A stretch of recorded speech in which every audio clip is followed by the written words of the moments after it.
Hey, welcome everybody to Bollox Talks and Tangents.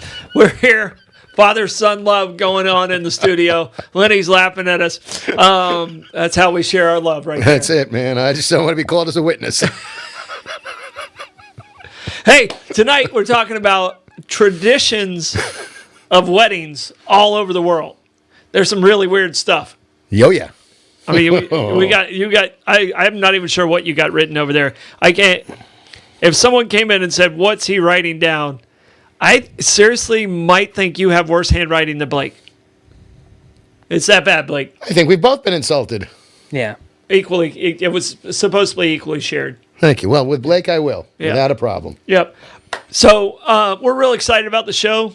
Fun stuff. Really, really fun stuff we discovered. But we got to talk about our sponsors. We got some word origins that are fun. Mm-hmm.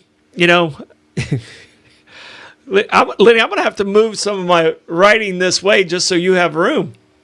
I can stretch that way. I just got to write bigger so I can read it. Yeah, your arms really are. Neither one of us have long arms. Oh, hey. We both have pterodactyl arms. Arms too short to box with God. Yeah. Well, you know why Tyrannosaurus Rex can't masturbate? Oh, I'm waiting for this answer. Go ahead. Huh? Because he's extinct, dumbass. There you go. All right, way to clean that one right up for the fans. All right, we're going to talk about our sponsors right now. Our sponsors are St. Augustine Distillery. Today we're drinking the Florida Straight Bourbon from St. Augustine Distillery. Real Good stuff. Smooth, good stuff. Makes a great old-fashioned. Any bourbon drink you want, they're the way to go.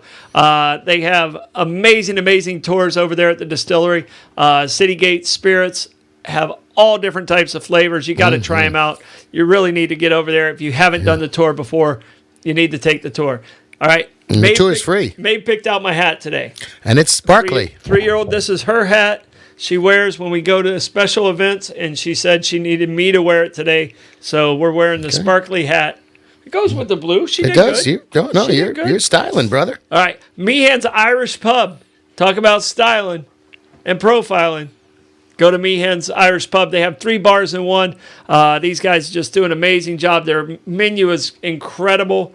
I eat there at least once a week. Just enjoy the people over there. Good people. And if you like Irish whiskey, give yourself a lot of time because you can start with 1 bottle and work your way through their entire collection that will take you probably the better part of a year. Yeah, they've got a lot of Irish whiskeys. Don't try and knock that out in one day. No. Try and knock that out in one day. You're not going to make it. No. All right. We're going to stay on Sponsor Row.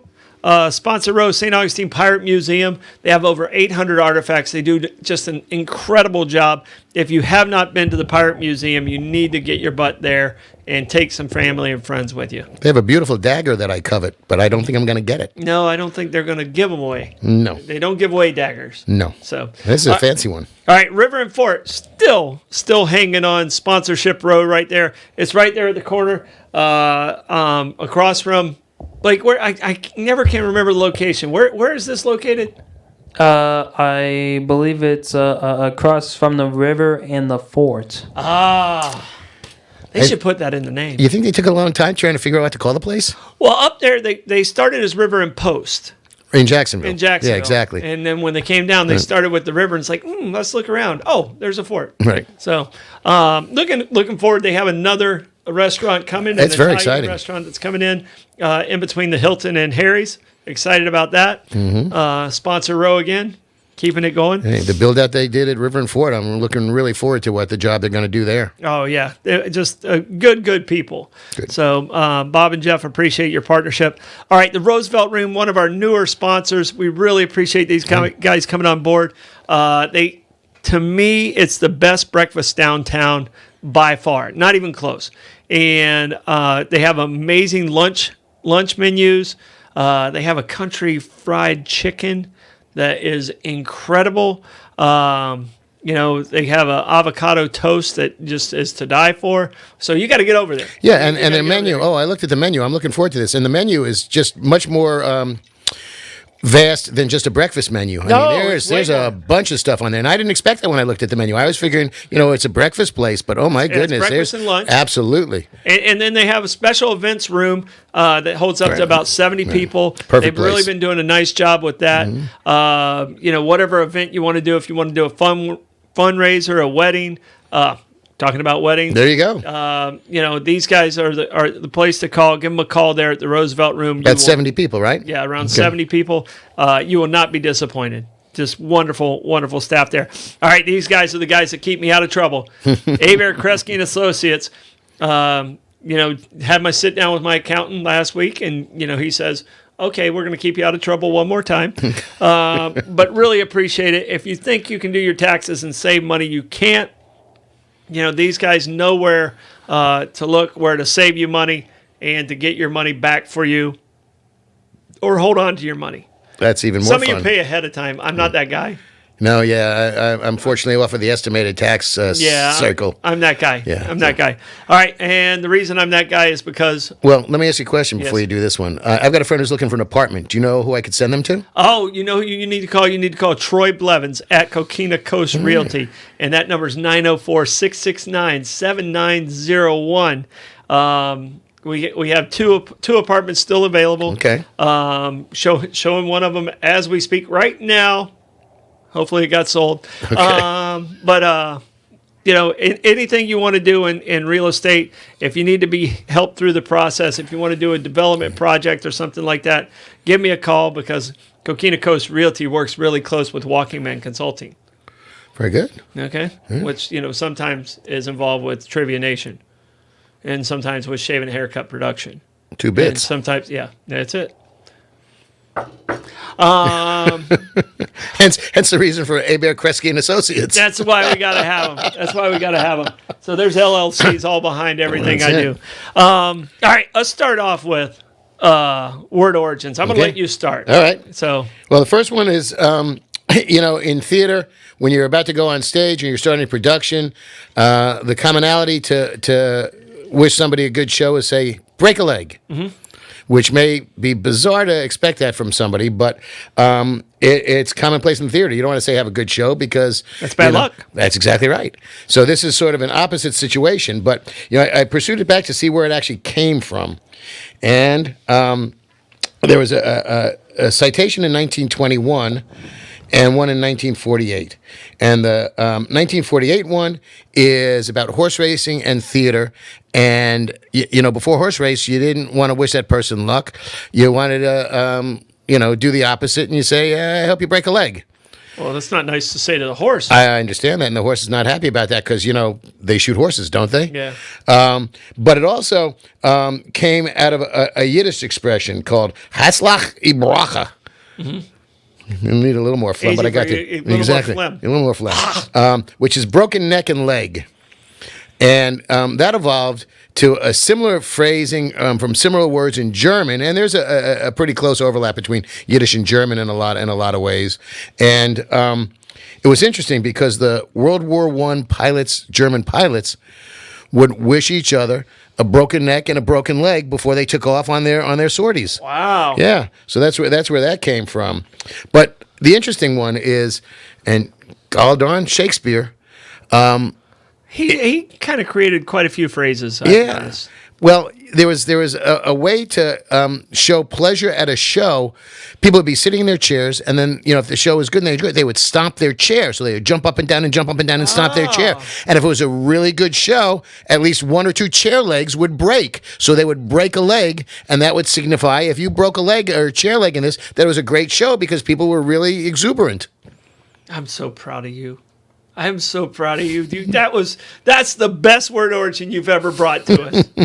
I did not know that one at all, but that really makes sense. Yeah. See, and I thought it came from like an opening night, and the opening night did well, but one of the actors broke a leg, or it came from like No, that's the understudy hoping that the lead breaks a leg. Yeah, That's it. Yeah, break a leg, please. Yeah, I need the Right, I rent want to go money. on. Right. I need rent money. Or it came from like John Wilkes Booth. Right. Yeah, right. You know what I mean? Oh, absolutely. Yeah, I always had to play. Yeah. So, Right, exactly. There So, you go. Mrs. Lincoln, besides that, how was the play? Yeah. And it's funny. I just want to flash back to when we're talking about people who died too young. And it was interesting because, we talked about Buddy Holly getting on the plane. And now I'm old. It wasn't Waylon Jennings. It was who took the bus? It was Waylon Jennings. Oh, it was. Yeah, okay. It was Waylon Right. Jennings. You did it this last week. I know. And, and it was the same type of thing, I hope your bus freezes. Well, I hope your plane crashes. They were giving each other the opposite Until it ribbing happens, for it's right. not fun. Right, exactly, If the guy actually breaks his leg during the play, it's not good. Yeah, so No, but their I original like intention. The chairs, the breaking That's of great. The chairs Yeah, legs. yeah. I did not put that together, Yeah. and I'm. Goodness gracious, bless your heart. Really, I hope you meet it in the kindest of ways. Is there any other way to say bless your heart? I don't know. Is there? There are so many ways to say bless your heart. Would you like to hear the origin of bless your heart? I really would. Oh, I'm from the north, so this is all new to me. yeah. When you hear it, you're insulted, right? If someone well, says yeah. bless your heart. Yeah. All right. So it comes from a play in 1732 by a man by the name of Henry Fielding. And the name of the play was The Miser. And it originally was a term of endearment of, I really wish you well, God be with you. Very, very endearing. It became very popular through Southern slaves. All right. Okay. The article I was reading, and I have to call out the writer of Yeah, okay. this article. This is what you meant. All right, Okay. I got you. It became popularized. He wrote, it became popularized by slaves in the South before the Civil War. Well, dipshit, if it was after the Civil War, they weren't slaves anymore. Right. So that was a little redundant, but bless his heart. He tried. He was giving it a shot. He tried. But bless your heart actually dates back to 1734, and it's actually an older English term. Oh, well, that takes some of the sting out of it. Yeah. Okay. It's not a Southern thing all by itself, but I'm going to hold on to it. Yeah, and I'm sure so is the South. Yep. Those ladies that lunch. Bless you. Exactly, the daughters of the American Revolution, Well, my other one is, I try from time to time to link them to what our theme is, and our theme for the night is, wedding traditions and stuff. Mm-hmm. So my second word origin is jump the broom. Oh, yeah. Okay. It kind of goes with bless your heart. Yep. With the slaves. Yeah, and it was a West African tradition. In West Africa, they would take a broom and wave it over the head of the couple that was getting married, and then put it on the ground for them to jump over it. And that signified the wedding, and they're joining and bonding together. We're going to see a lot of things tonight have to do with evil spirits, but this was one in particular. But It is about marriage. Okay, then. Hi, honey, I love you. Bless your heart. Right, exactly. And it was interesting because I found out a couple other things. Yes, and that transpired as the West Africans were kidnapped and sold into slavery in the United States. The slave owners, the plantation owners, wouldn't let them marry, and certainly not with any church or any religious ceremony or anything of that nature.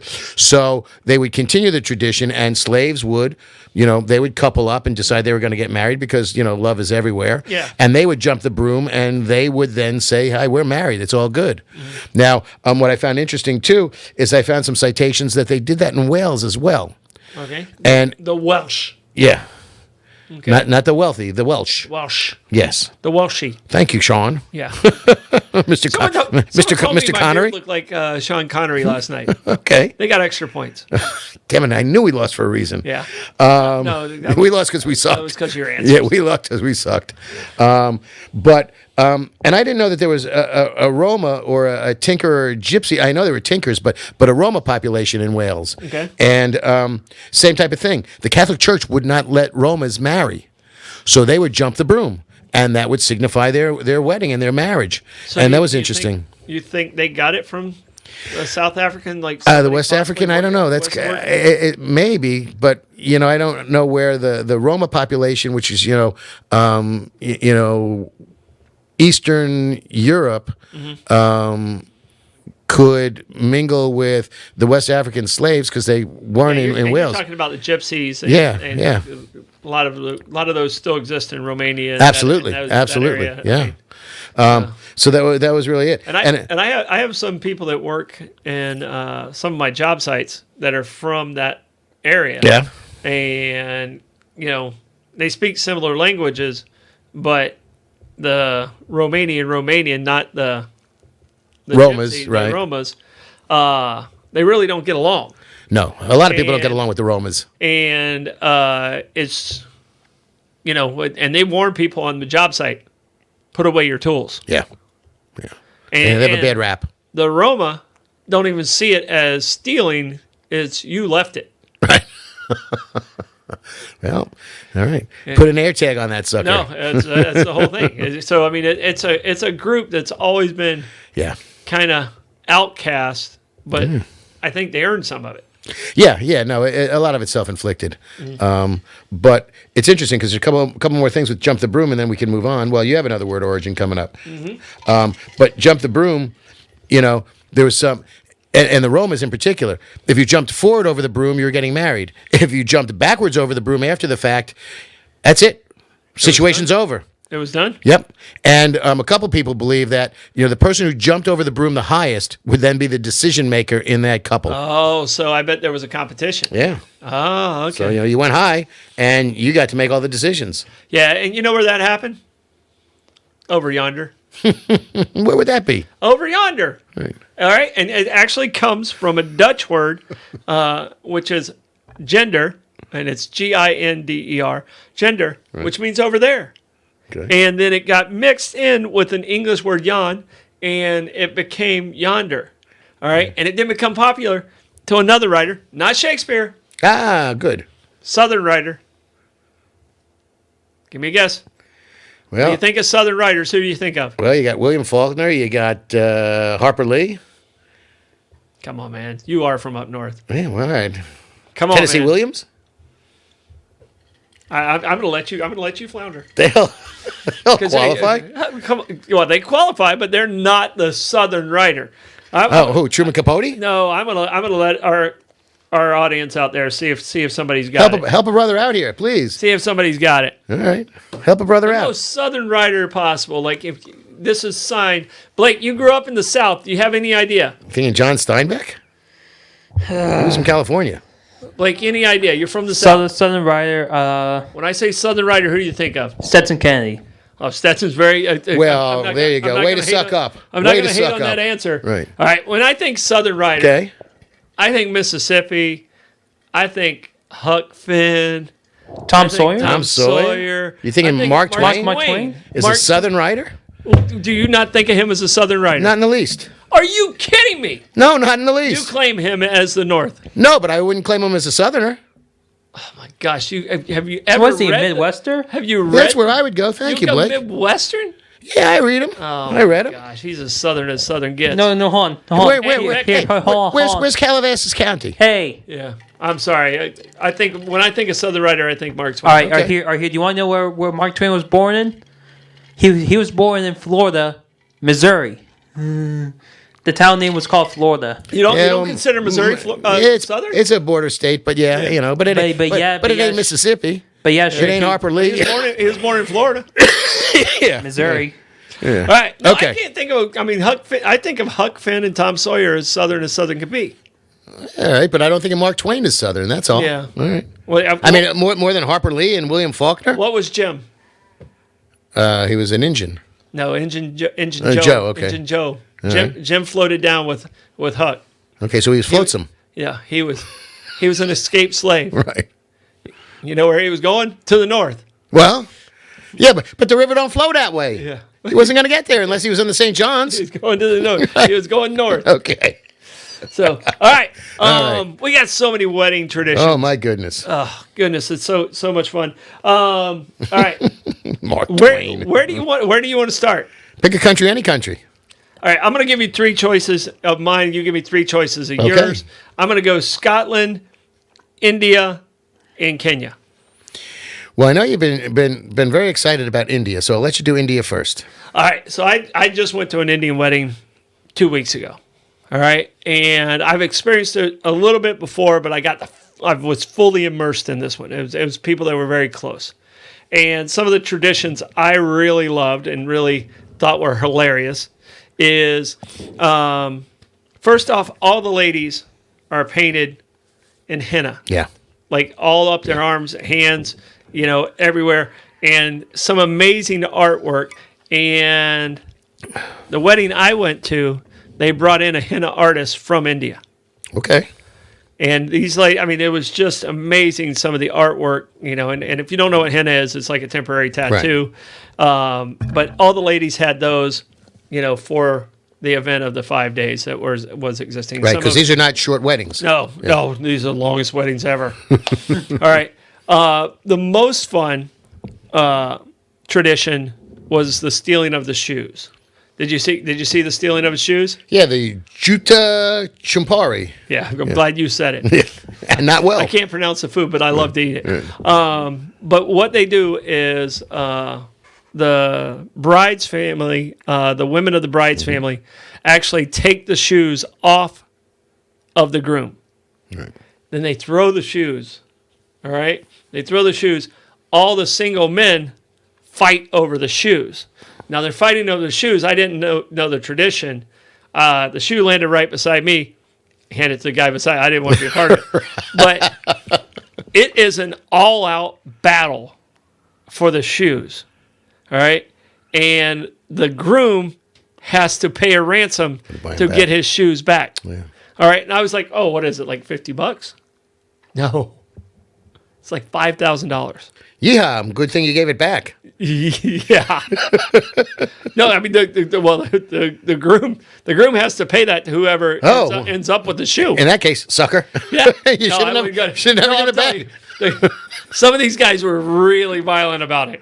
Well, but for $5,000, it's a cage match. It was running all over the Marriott in Ponte Vedra, and it was quite a sight to see. And then the most unique one that I saw during the ceremony, and the ceremony lasts literally like 4.5, 5 hours. The actual ceremony, it's 5 days of the event. Right. And there's a parade, and sometimes there's an elephant involved. I was going to ask, how was the entrance? The elephant involved. White horse, elephant? Most of the time it's just a horse or a carriage, or they carry him on the shoulders. A sedan chair, yeah. And that's the chair is how it happened in this particular wedding. But at the actual event, before they can get married, the bride's brother or gentleman from the bride's family holds down the toes of the groom, and it basically is committed to saying, "You're here forever." Ah, okay. And that is that person's job during the wedding, to hold down the groom's feet until they get past that point of the ceremony. And these chants are long. They brought in the person that performed the ceremony also came from India, because it's so much involved. But I'm telling you, it was a unique experience. I'm sure. And the food's amazing. Yeah. Such a good, and congratulations, guys. Yeah. So, all right. Happy wedding. All right. So, what are your 3 countries? And I get to pick. All right. I'll give you South Korea. Okay. I will give you the Congo. Okay. And Russia, which is a very bizarre one. Okay. I have South Korea and Congo, so I'm wondering if they're the same. So I want to hear. I know the South Korea one. We have the same one. I want to hear your Russia one. The Russian one is just bizarre. Okay.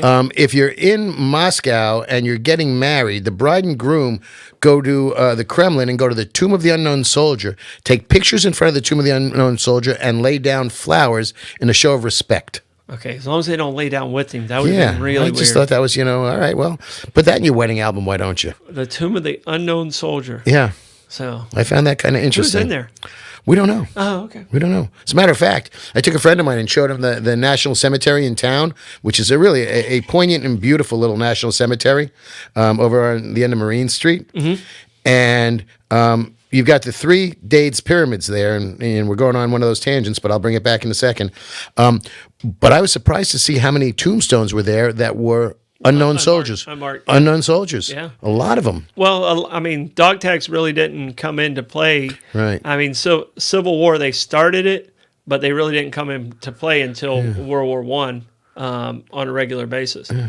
So I found that interesting. And then you've got the 1,400 souls that were buried under the three Coquina pyramids that were lost in the Second Seminole American War. And, Dade's troopers were about 120 of them, I guess. And then the rest of them were just people that were killed by the Seminoles in the war. Yeah. It was not a good showing for the United States. No, not in the percentages. No. So. All right. Countries I'm throwing at you, I'm sticking with Scotland, Kenya, and South Africa. Let's go South Africa. All right, South Africa, this is one of the quaintest of the traditions that I found. Okay. All right, and it's called the bringing of the fire. Okay, so in South Africa, after the wedding or during the wedding, the bride's family brings a torch from the fireplace of their house. All right. The groom's family brings a torch from the fireplace of their house. Okay.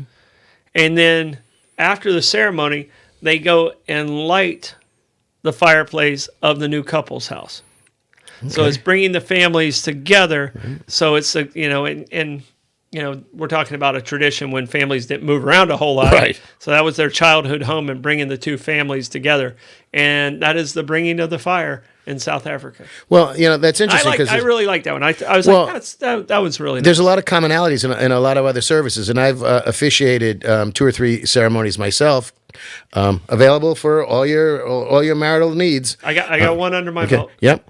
And a lot of times there'll be a candle lighting ceremony, and it's 2 candles, one for the groom and one for the bride, yep. And then they light the common candle in the middle to bring their 2 flames together in a similar fashion. Yeah, it's very similar. Yeah, very much. Yeah, so that's cool. Yeah, I like that. Yep. Okay. All right, you got Sweden. Okay. And Ireland. And Germany. All right, I'm going to go with Ireland. Okay, this is an interesting one. Now, during the first dance in Ireland, the tradition has it that the bride, during her first dance, can't take a foot off the floor. Okay. She needs to keep 1 foot on the floor at all points in time. Got it. Because if not, the legend goes that the evil spirits will sweep her off her feet and take her away. There's a lot of evil spirits involved in some of these wedding traditions. So that's Ireland. So after the second dance, she can boogaloo like a best of them. She can do whatever she's got to do. Yep. Funky chicken, whatever. Didn't they used to, in old films, during love scenes, the woman had to keep 1 foot on the floor? Well, that was in bed, yeah. Yeah, if you're in bed, you had to keep 1 foot on the floor. And that was, I think, a lot of parents told that to their kids, too. Yeah. If I come in that room and you don't have a foot on the floor, you are in trouble, mister. Yeah. So, all right. Let's go ahead. Yeah, I want to hear Germany too, because Germany doesn't have a whole lot of fun tradition. No, they don't. No, they're not really known odd. for their funness. Right, not in the least. Hence the German pilots going, break a leg and machen hacken. In Germany, there's one where all the families get together and they just smash the daylights out of crockery. They throw plates, they break as much stuff as they can. Plate smashing. Right. And then, the comeuppance of that is that the bride and groom together have to sweep up this entire mess together. They have to clean it up? Yeah, they do. Oh, I'm going to have a small wedding in Germany. It's like, who's invited? How about just Lenny? Yeah. Fair enough. I can only throw so far. I was going to say, your shoulder's going to hurt. Yeah, well, it's all right. I got a hell of a curveball if I can throw the plate like a Frisbee. Yeah. And, that's to get the bride and groom working together toward their marital bliss. But then they also have another one that does a similar thing. After the wedding, the bride and groom are gifted a giant, big, fat log. And the 2 of them have to saw it in half together. Mm. So, German's not fun. No, it's not fun at all. That's work. That does not sound That's fun. work. All right. Kenya? So Kenya? You wanted to pick Kenya? I want Kenya. All right. Maybe I don't want Kenya. Uh-oh. Kenya, I'm gonna read a little bit because it's almost too awkward to be true. All right. And it's in the Maasai culture in Kenya, and that's Maasai. Right. M-S-A-I. Masai. Yep. Warriors. Yes, they're warriors, and their celebration of love. You're not allowed to choose from whom to spend the rest of your life with. So someone else chooses for you. Okay. Arranged marriages are big. 1 week prior to the wedding, a meeting is arranged between the families to discuss and agree what the groom's family will exchange for his son's bride-to-be. So it might be 2 cows and 3 goats. It might be 6 chickens and a goat. It sounds horrible, but a lot of it comes down to the beauty of the bride. Interesting. Okay. Okay? All right. On the wedding day, the Maasai women will have her head shaved and rubbed with lamb fat and oil. The father then proceeds to bless the couple by spitting on his daughter's head and breast for good luck and fortune. Okay. That's the weirdest one I think I found. It's up there. Yeah. It's up there. But, so it's interesting because you said the dowry escalated with the beauty of the bride. Yeah. Very interesting because in a lot of the stuff that I did in arranged marriages, that's where the tradition of you don't see the bride before the wedding comes from. Yeah. Because in the arranged marriages, there was such a palpable fear that the groom would look at this woman and say, "Hey, no chance I'm marrying her. I'm out of here." Yeah, yeah. So they kept. She looks like Ruth Buzzy. That's it. They kept, poor Ruth Buzzy. For those of you who are not our age, watch a couple of reruns of Laugh-In. Oh, Ruth Buzzy. It was so great. But yeah, so they were afraid that the groom would see the bride and just bolt because she was not doing it for him. Yeah. It was in a lot of different cultures. Was that, and then part of the veil process was the veil was to hide the bride from evil spirits. Again, Okay. I'm going to keep coming back to evil spirits for the rest of the day. But it was also to disguise her face so that if she was, perish the thought, unattractive. If she was Ruth Buzzy. There you go. Who was not that unattractive when she was slinging that little purse around though. Yeah. Oh man, she could wallop. Poor Artie Johnson took a beating. Phyllis Diller. Yeah. Who was the one on Hee Haw? Had $1.98. Oh, Minnie Pearl. Minnie Pearl. Minnie Pearl, sure. Minnie That was Pearl. one funny woman. Oh was my hilarious. goodness, what a talented comedian. And she cussed a lot more when she was off air. Yeah. Yeah. So, So all right. So what do you Sweden? got? Sweden. Oh, I have this one. You do. I think so. We'll see if we have the same one. Okay. It's about kissing? You betcha. Oh, yeah, I have this one. Kind of. Most of the people like this one. Yeah. The bride leaves the table, and all the women can go up and kiss the groom. All the single women. Yeah. Oh, there wasn't. I didn't see it was that all specific. single women. Okay. And then the other way around, if the groom leaves the table, or the groom leaves the If table. the groom leaves the table, then all the women. single men, Right. all Kiss the- single men kiss the bride. Exactly, yeah. So I mean, think of that. Like you've been stuck in the friend zone for 20 years, and you got one shot at it. and your girl marries your best friend, and this is your one chance Right. to show her. Right. Don't you have to pee? Don't you got to go? Have Yeah. another glass of water. Yeah. Drink it. Right. Go. I mean, go. loading him up with beers. Right. Exactly. Shots for Dave. Shots for Dave. I wonder if any fights have actually happened with this tradition where you kissed a little too long. I could see this being a problem at an open bar.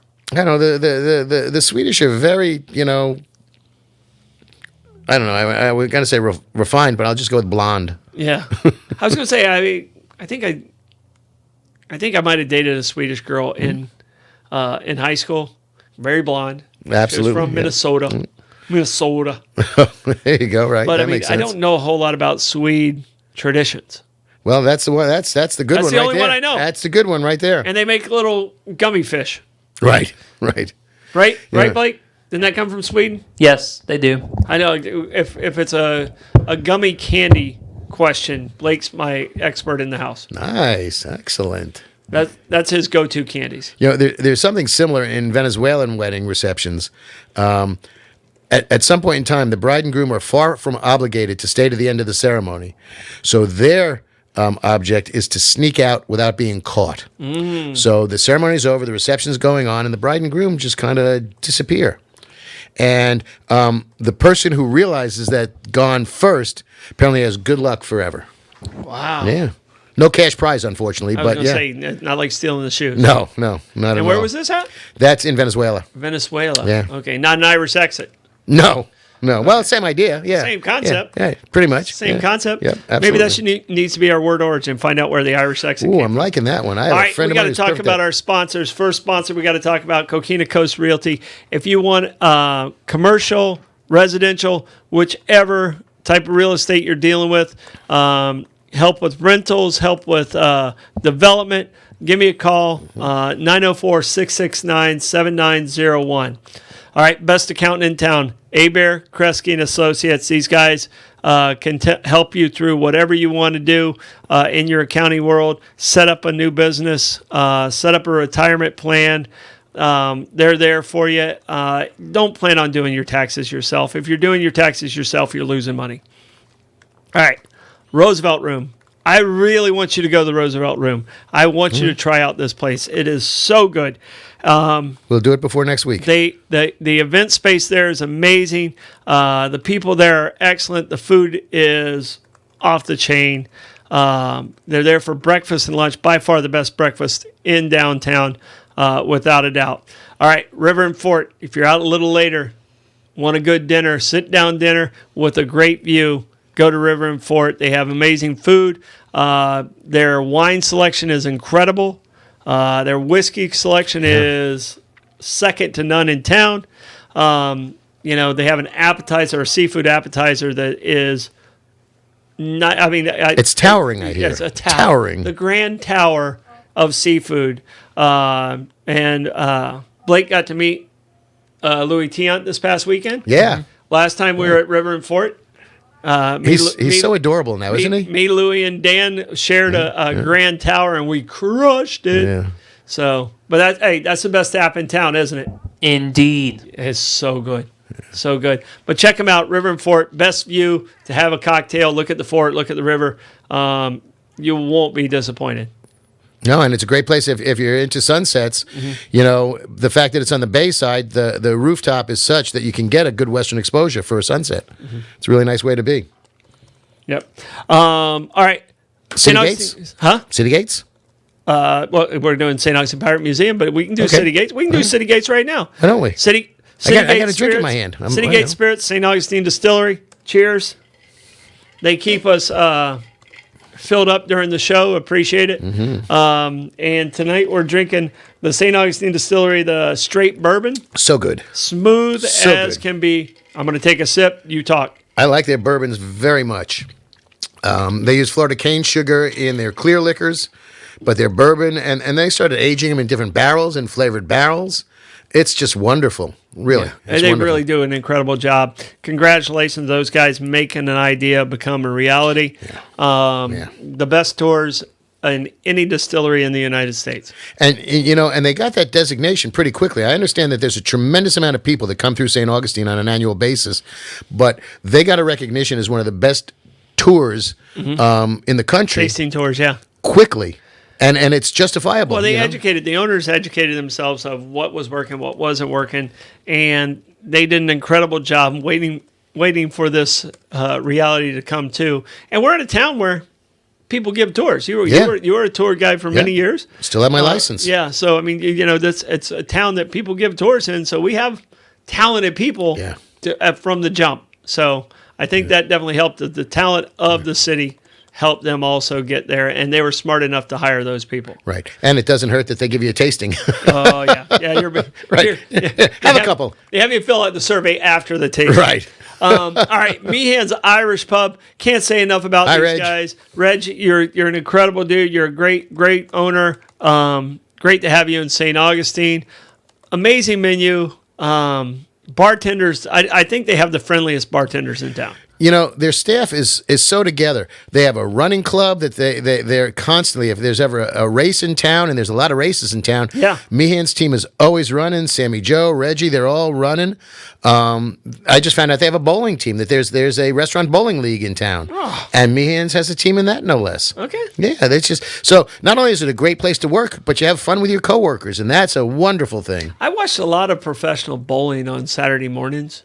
I don't remember an Irishman being in there. I have to see Reggie bowl. He's a good runner. Oh, yeah. I'd Oh, like to yes, see he Reggie is. bowl. He's probably a pretty good bowler. You'd think. Probably a pretty good athlete. All right.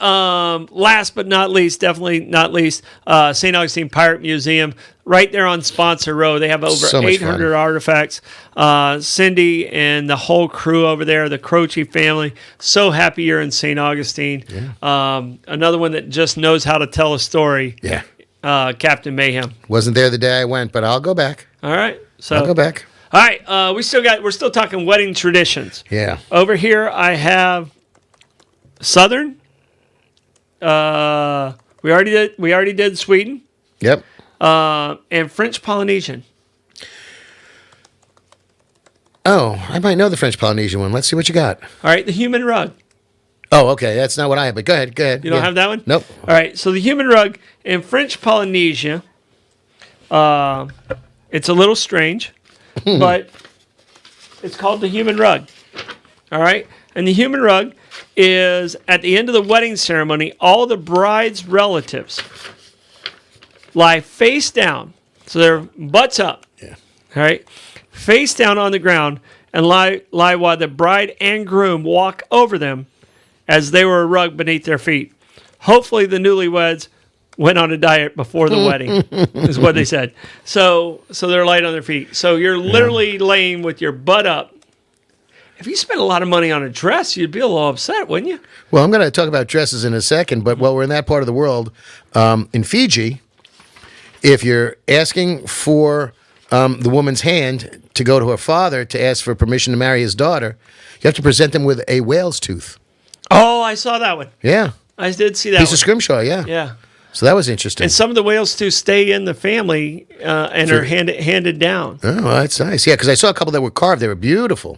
Yeah. Yeah, so it's like it stays within the family and they're handed down. And the whale's tooth could be hundreds of years old. Which is better than having to, want to get married and have to go out and find a whale and yank a tooth. Yeah. That'd be a rough be one. like the dentist from Rudolph the Red-Nosed Reindeer. Yeah. The elf who wanted to be a dentist. Yep. What was his name? Hermie? I'm not sure. Blake. I'm going to throw that one to Blake. Blake, can you Google the dentist's name from Rudolph the Red, or if the people out there in the audience knows? Hey, did we ever answer? it's Did we ever Hermie. get the answer to the question that we were asking? What was Mark it? Twain. Never mind. Okay, Oh, there Twain. you go. Yeah, it was okay. Hermie. Hermie. Hermie. Nailed Okay. it. Nailed it. So I should play trivia. yeah, I should try that too one of these days and see. if I can do it better. You make the same joke for like the past 30 years. It wouldn't work. Yeah, probably wouldn't last. So in contemporary America, at least today, brides wear white wedding dresses. Yes. Now that wasn't always the case. Okay. First of all, In Japan, everybody wears white. if you're Shinto, absolutely. White makeup, white hood. Yep. The white hood is there to cover the horns of jealousy for the mother-in-law, which I thought was very strange. The bride wears white makeup, white robe, white kimono, and a white hood. And the white hood is to cover her horns of jealousy for the mother-in-law, which is getting a little Oedipal. They should let those show right before the wedding, so you can back out. And there's So white wedding dress. I'm sorry. Right. No, that's okay. Really Well, interrupted. have you met me? Yeah. There's a great show on TV called Say Yes to the Dress. Okay. Exceedingly popular. And it's this, it made a household name out of what was basically a Brooklyn bridal boutique called Kleinfeld.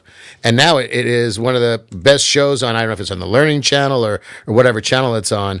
And it really is interesting because, people just line up for it and they're just, it's unfair to call it a factory because they do such great stuff. But, it's brides and entourages go in there for their wedding dress, but they also do a tremendous amount of charitable stuff. And if there's a poignancy involved or if somebody's got an issue, they are really great. And if you haven't seen it, watch an episode because it really is a fun show.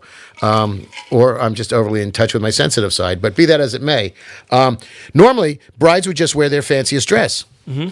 Now, the first person of note that wore a white wedding dress was Queen Victoria when she married Prince Albert. Oh, okay. Who I hope is out of the can, literally or figuratively. Yeah. But it's a bad joke. Yeah. Leave me alone. Do you have But any in 1840... any Prince Albert in the can? Can, yeah. If you do, could you let him out? Just let him out. Thank you very much. Is your refrigerator on? I appreciate you so much. 1840, Victoria marries Albert. Try the veal. And and tip your waiters. We're here all week. She was the first one to wear a white wedding dress, and that started the tradition. Okay. She was also the person who changed the direction of bridal bouquets. It was a Roman tradition that, and it might have been for other reasons like hygiene, but in Roman times, and there's a lot of stuff that goes back to Roman times, but in Roman times, the bouquet would be herbs and aromatics, garlic, dill, things of that nature. And then it evolved to the fact that Victoria's bouquet was a bouquet of snowdrops, which was Prince Albert's favorite flower. And she made her bouquet out of that. Mm-hmm. So that was really pretty interesting. Do you have a favorite flower? Do I? I'm a big fan of irises. Okay, Blake, do you have a favorite flower? Sorry, what'd you say? Do you have? I'm sorry to interrupt. I don't know what you're doing there. Sorry. We're boring him. I was fixing something back here. Can you ask the question again? Do you have a favorite flower? I don't think I have a favorite flower. I could go with irises or peonies. Okay, I don't think I have a favorite flower. So I don't know. Well, I used to do the flowers for the tables in my restaurant. Okay. I actually when Julie and I got married, I did the floral arrangements for our wedding. I guess I like tulips. Yeah, tulips are lovely, absolutely. Yeah, and then French tulips, the big long ones. So if you're out there heads. watching, I want to hear your favorite flowers. Yeah, flowers are great. Cut flowers, Blake, fresh keep an eye flowers. on Rebecca's answer. So And jot it down, please. So that was it. But so the bane of many young women at a certain age who have to go through a series of weddings. I don't understand how the kids do it nowadays. Between destination weddings and destination bridal showers or bachelorette parties or stag parties for the grooms. They're going all across the country. They're taking cruises. The money that's spent. Where my office is right above like the largest wedding venue in town. Which is the Treasury? Yeah. And the money that is put into this. Yeah. I just want to shake these kids and go, that's a down payment on a house. Yeah. Get it right. Bachelor parties in Atlantic City, bachelor parties in Las Vegas, bachelorette parties on cruises. I will say that, St. Augustine thrives on bachelorette parties. When I was doing my ghost tours, I would have at least one, if not two, bachelorette parties a week. Yeah. Amazing. If I see one more penis straw, I will have seen way too many. The necklaces with the straw. Yep. The inflatable penises. It's penis a popping. And they have like a checklist. Yeah. That they have to do and stuff like that. Like a scavenger hunt kind of thing. Yeah. Absolutely. And I seriously think one of the things has to be on there is grab an old man's beard. Because it seems like these. Hi, I'm old. These wedding parties seem to be either it's take a picture with the bald dude or grab an old man's beard. I think that's got to be on one of those lists over there. I think you're just projecting for your desires. No, I can tell you this: some of it's not always wanted. Well, exactly. Hence the veils. Yes. But it's interesting because I found that women who have to go to 4 or 5 weddings, they get to a certain age and everybody starts getting married, and then you're spending all your disposable income going to weddings, and if you're a bridesmaid, you have to get a dress for each wedding. Now, the trend has calmed down a little bit where everybody's not wearing the exact same dress. And some of them are a tad more functional and not with the big bow on the shoulder that you're never going to wear the damn thing again. Yeah, where the bride picks out the most hideous dress. Right, exactly. So she obviously looks the best. But originally, at Roman weddings, everybody dressed alike. Okay. The bride and all the women in the bridal party in those days all wore the same togas. Yeah, but isn't a toga basically just white and Pretty much, Okay. but the object was to confuse the evil spirits, so they couldn't tell who the bride was, to hex her. So that came out of Take that. that, Athena. Yeah, exactly. So yeah, that was that. And then you got the throwing of the bouquet. There's a couple other things there. You throw the bouquet, and the single woman who catches that is ostensibly the next to get married. Yeah. Same thing with the garter. Gives the groom a chance to go up under the dress. Apparently, people like the fact that he has to go under the dress to get the garter, and then he throws it to the single men. And I don't know that they're necessarily the next to get married. They're just in it for the garter. Again, you're not getting $5,000 for that one either, Never right? Fight for that one, right? Shoes, Indian shoes are worth the fight. That's it. Yeah, $5,000. Now, some bouquets, and this is again coming back to your progeny in Wales. Myrtle is one of the flowers that are put into wedding bouquets. From a crepe myrtle. Crepe myrtle or myrtle in general. I don't understand if it could be crepe myrtle because there's a bunch of myrtles, I think. Yeah. It's Myrtle Beach. Yeah. And I wonder Myrtle the turtle. I wonder how that survived. That's Yertle. Oh, that's Yertle. But then the bride will snip out pieces of the myrtle, and then the single women are supposed to plant that, and if their myrtle catches and blooms, then they're the next to get married. Okay. Now, Kate Middleton, when she got married to the soon-to-be king, had myrtle in her bouquet. Now, in Peru, it's a lot easier. In Peru... Soon-to-be king. Yeah, didn't Kate Middleton marry Prince William? Okay. Yeah. Okay. I mean, is he sick? No, but I'm sure William Charles was doing okay. He's doing fine. But every time William sees him, says, Bob lived to like break a leg, Dad, break a leg. Wow.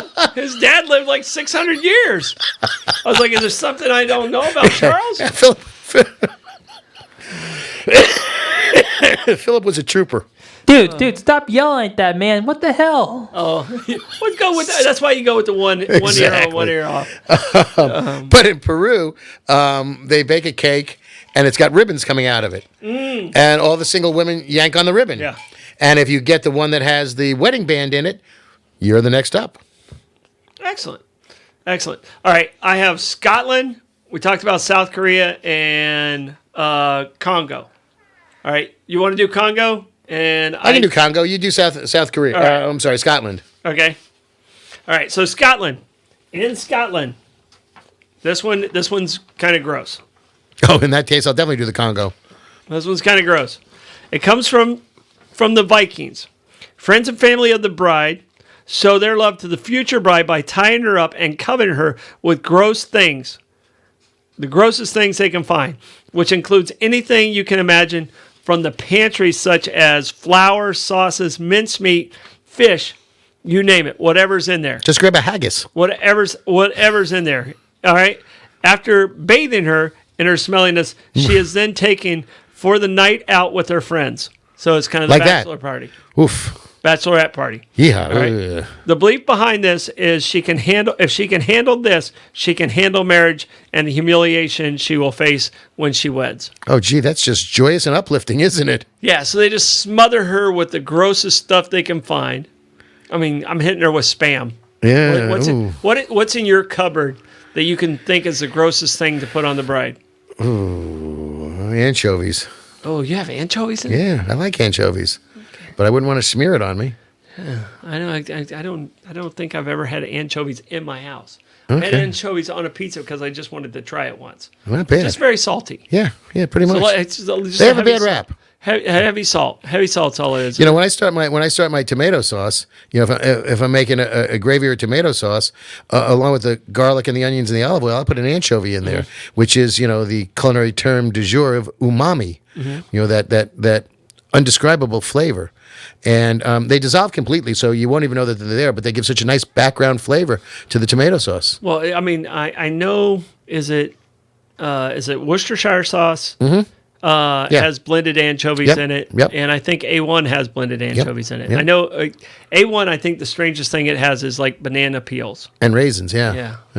And the Worcestershire sauce is absolutely anchovy, yeah. Which also, when you're making a And I use Caesar a lot of salad Worc- dressing, I use a lot of Worcestershire sauce. you make a Caesar salad dressing. Is it Worcestershire or Shire? It depends if you're from the Shire, if you're a Hobbit. If not, it's Shire. How do you say it? I say Worcestershire. Okay, you're a Hobbit. Worcestershire. Yeah. well, you just said- have you seen my furry feet? You said it differently. I know. I get confused. I confuse myself. Blake, how do you say it? The W sauce. Yeah.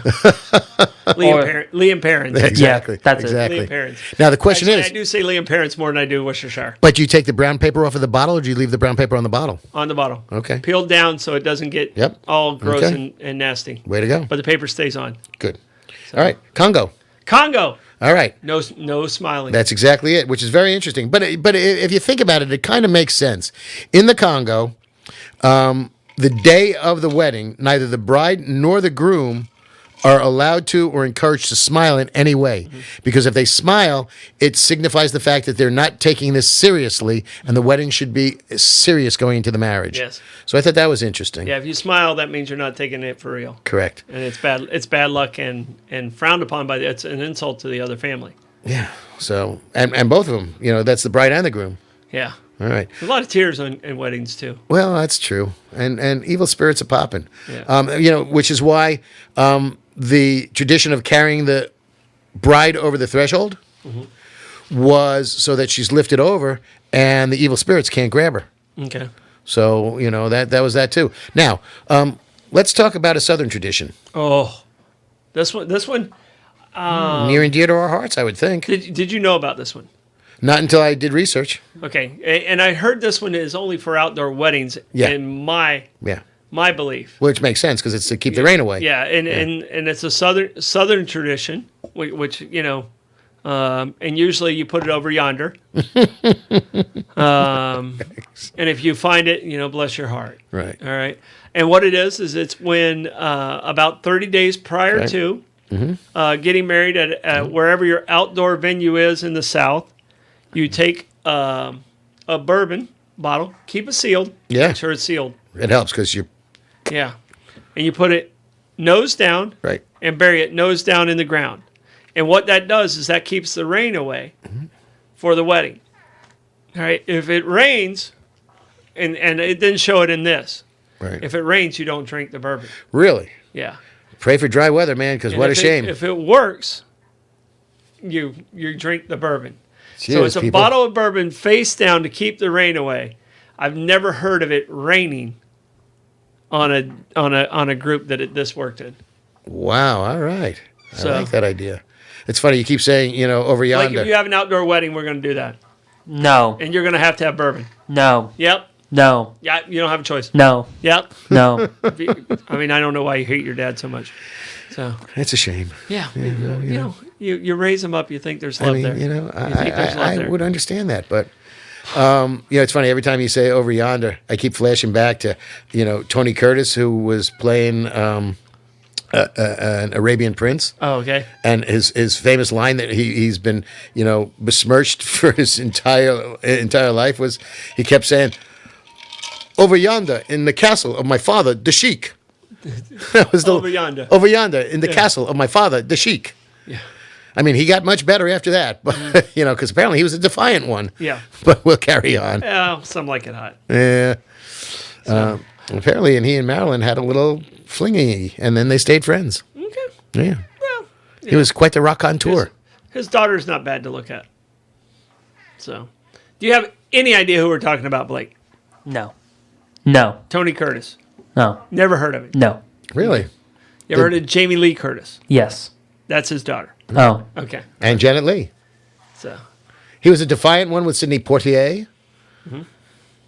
He was Spartacus. He was in Spartacus. He was yeah. in Spartacus. Yeah. I mean, Burt Lancaster was Spartacus, Yeah. but I am Spartacus. All of them. Right. were I am Spartacus. Exactly. All of them were Right, Spartacus. Right. All right. Last one. Go ahead. We didn't get to this one. I'm going to let you have the honors Okay. because we only have 2 minutes left. South Korea. This is a groovy one. It's called the Falaka ceremony in South Korea. And again, the poor groom, they take the groom, They lay him down, they take his shoes off, and they beat his feet with a stick or dried fish. Yeah, dried fish. And, yeah, I didn't understand that one, but Dried fish. yeah. And while they're doing this, Sardines. by the way, yeah. Hopefully it's as long as it's not a swordfish. Yeah. That would hurt. And while they're doing this, they pummel him along with beating his feet with trivia questions. Yeah. He's got to answer trivia questions while he's getting his feet beaten by sticks and dried fish. And he gets no lifelines. no. But it's to toughen him up for marriage and to impart knowledge and to increase his memory and to, strangely, toughen up his feet for some bizarre reason. Yeah. Well, I don't know why they need to toughen up his feet. I don't know. All But right. that was it, yeah. All right. I don't know if you heard the one from France. No, actually, I don't have one from France. I just have the croquembouche. Why am I getting the gross ones? Well, you know. Well, I mean, hitting somebody's feet with a fish is kind of gross, but all right. France. All right, and this one is on the day of the French wedding, the guests fill a toilet bowl with all their leftovers. Okay? And mix them with alcohol and everything they desire.